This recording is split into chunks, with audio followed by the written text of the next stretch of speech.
حضرت عبادہ بن صامت رضی اللہ عنہ سے جنادہ بن ابی امیہ کے بجائے ابو عبداللہ عبد الرحمن بن اسیلہ صابہی نے روایت کی۔ انہوں نے کہا، میں حضرت عبادہ رضی اللہ عنہ کی موت کے وقت ان کے پاس حاضر ہوا۔ میں رونے لگا تو انہوں نے فرمایا، ٹھہرو، روتے کیوں ہو؟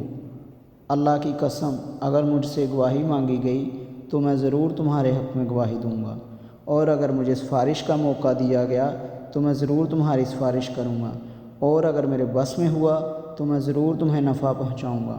پھر کہا، اللہ کی قسم، کوئی ایسی حدیث نہیں جو میں نے رسول اکرم صلی اللہ علیہ وآلہ وسلم سے سنی اور اس میں تمہاری بھلائی کی کوئی بات تھی اور وہ میں نے تمہیں نہ سنا دی ہو، سوائے ایک حدیث کے۔ آج جب میری جان قبض کی جانے لگی ہے تو وہ حدیث بھی تمہیں سنائی دیتا ہوں۔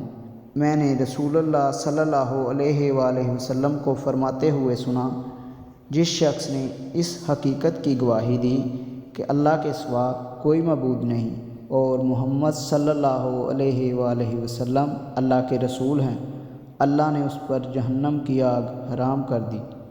صحیح مسلم حدیث نمبر 142۔